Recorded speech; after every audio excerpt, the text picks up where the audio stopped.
ॐ नमो भगवते वासुदेवाय। माया। माया का मतलब है भ्रम, अवास्तविकता, धोखा, धोखाधड़ी, चाल, जादू, जादू टोना। माया शब्द का इस्तेमाल कई तरह से अर्थों में होता है। माया के कुछ अर्थ समझेंगे। पहला, भ्रम पैदा करने की शक्ति। दूसरा, संवेदी अनुभव और अपने गुणों और विशेषताओं की वास्तविकता का भ्रम। तीसरा, जिस चीज में हमारा मन अटकता है वह हमारे लिए माया है। चौथा, जो वास्तव में नहीं है लेकिन दिख रही है।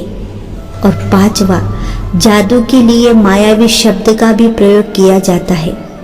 माया से जुड़ी कुछ बातें हैं।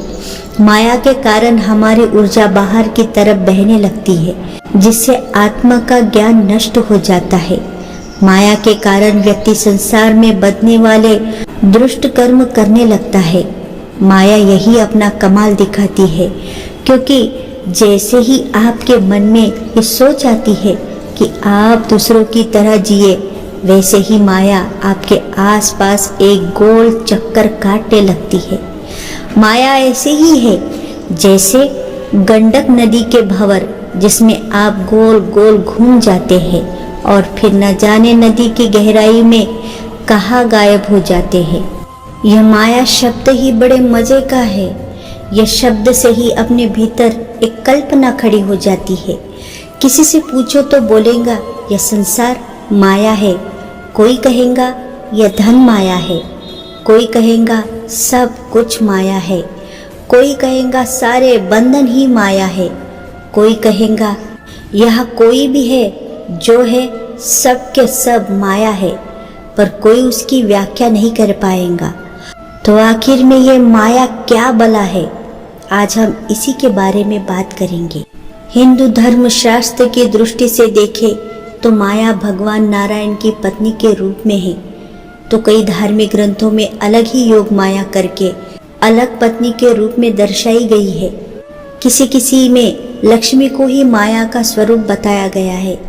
जो भी हो, हम उसकी बात नहीं करेंगे, अपितु यह है कि इसी के बारे में बात करेंगे। माया शब्द संस्कृत के 2 अक्षरों से बना हुआ है और दोनों के अर्थ भिन्न है। माँ का अर्थ होता है नहीं, और या का अर्थ होता है जो है, अर्थात जो नहीं है उसका आभास हो, उसको कहते हैं माया। माया को समझने में बड़े बड़े ऋषि मुनि भूल कर बैठते हैं। ऐसी ही शक्तिशाली होती है ये माया। तो हमें इंसानी के लिए कितना कठिन हो जाएगा उसे जानने में। कई लोग माया को धन के अर्थ में लेते हैं, किंतु उसका अर्थ धन नहीं है। माया का सीधा सा अर्थ होता है काल्पनिकता। तो क्या यहाँ पर सब काल्पनिक है? तो उत्तर है हाँ भी और ना भी। अब आप कहोगे कैसे? तो उसका उत्तर है जैसे मृग जल है, वह जब तक आप उसके पास न जाओ तब तक जल ही है, और जब पास जाओगे तो ज्ञात होगा नहीं है। जैसे आप स्वप्न देखते हो तो आप भी स्वप्न में मौजूद होते हो, तो आपको स्वप्न कभी ऐसा नहीं लगेगा कि वह स्वप्न है, किंतु सत्य ही लगेगा। इसलिए तो दुखद स्वप्न में आंसू तक निकल आते हैं। तब तक खुशी की स्वप्न में हमें हंसी भी आ जाती है। कई लोग तो स्वप्न में बोलते भी हैं। तो क्यों होता है ऐसा?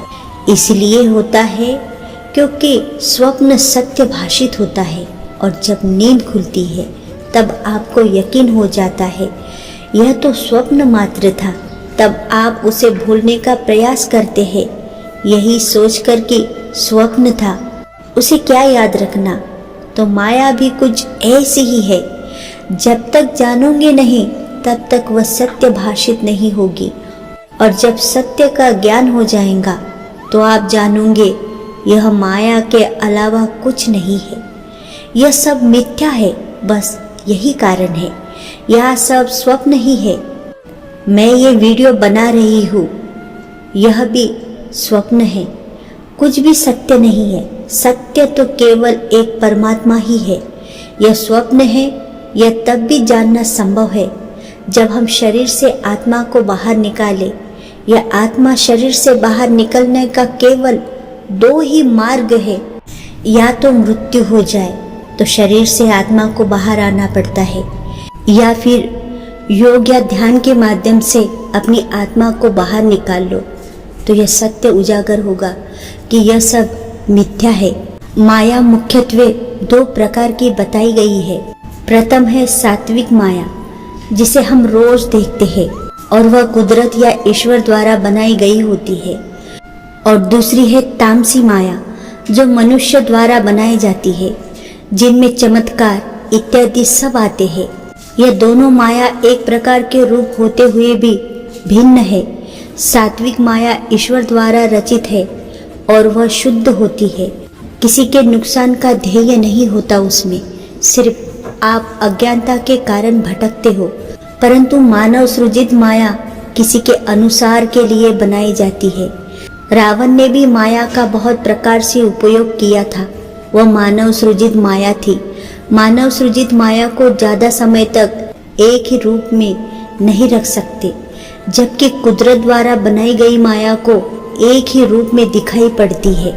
माया को समझने के लिए हमारा जागरूक होना अनिवार्य है, और जागरूकता तभी संभव है जब हम ज्ञान को प्राप्त करें।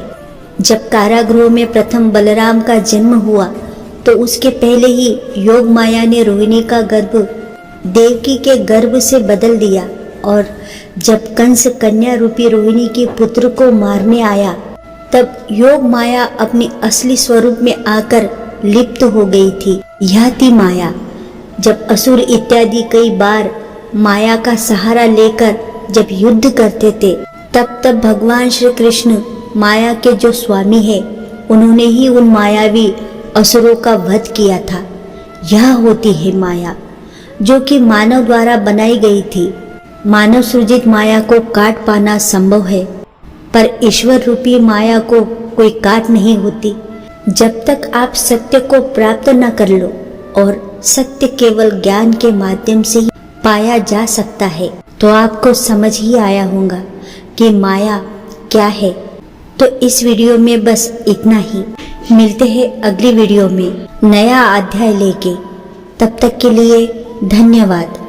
हो सके तो लाइक, शेयर और सब्सक्राइब जरूर कर दीजिएगा, और आपके मन में कोई भी शंका हो तो कमेंट बॉक्स में जरूर लिखिए। तो प्रेम से बोले राधे राधे राधे राधे। जय श्री कृष्णा, जय श्री कृष्णा, जय श्री कृष्णा।